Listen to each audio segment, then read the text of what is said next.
Many of us who've completed elementary school know who delivered the infamous "I Have a Dream" speech, but how many of us have actually watched the recording of Martin Luther King Jr. speaking to a crowd of nearly 250,000 people?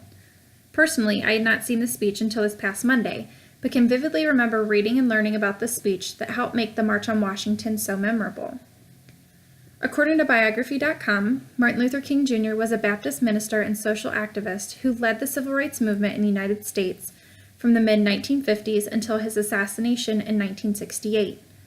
He's remembered for his nonviolent protest against segregation and his "I Have a Dream" speech. His inspirational speeches during this time played a pivotal role in ending legal segregation in the United States.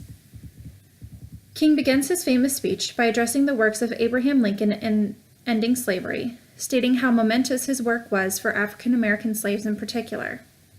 His tone then changes when he states that African Americans were still treated unfairly over 100 years after slavery was abolished.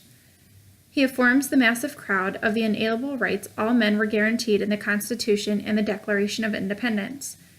He warns those listening that civil rights activists will not rest until African Americans are treated fairly and guaranteed their rights of life, liberty, and the pursuit of happiness.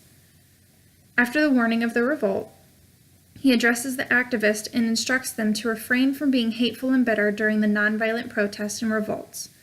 He basically is telling them to be the bigger person by not stooping to the level of those who oppose the movement. As the speech continues, he reveals his dreams, which include all men upholding the Constitution, men being able to dine together, and his children being able to live in a nation without being judged by the color of their skin. This part of the speech is what stood out to those in attendance and those watching on TV. This part of the speech is eventually what named the speech "I Have a Dream." This part of the speech was a turning point in the civil rights movement. Just by reading the speech, he uses powerful, specific terms to help get his message across to the people. Even if the audience did not know the definition of the terms he was using, they were able to infer their meaning based off of his tone. But after watching his infamous speech, I was able to feel his every word.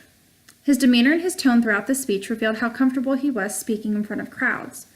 It also revealed how he truly felt about the injustices happening in the United States at the time. He did not stand still, but he was also not all over the place, given that he was given a small platform. Rarely did he look down or stumble over his words, which obviously means that the speech was well rehearsed.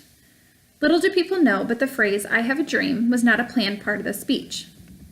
According to infoplease.com, he had used the "I had a dream" theme on many other speeches made prior to the March on Washington.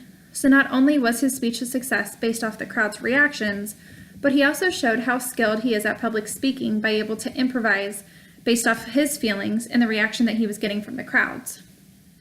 Being that he was an African American in the time of racial segregation, he showed much respect and professionalism in every speech that was given. He could have easily told Americans the dirty truth about racism and segregation going on around them by letting his feelings get the best of him.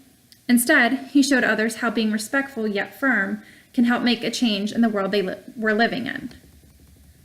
Overall, one of the most famous speeches in history began with a purpose, was planned meticulously, and was delivered with much emotion that was felt by hundreds of thousands of viewers.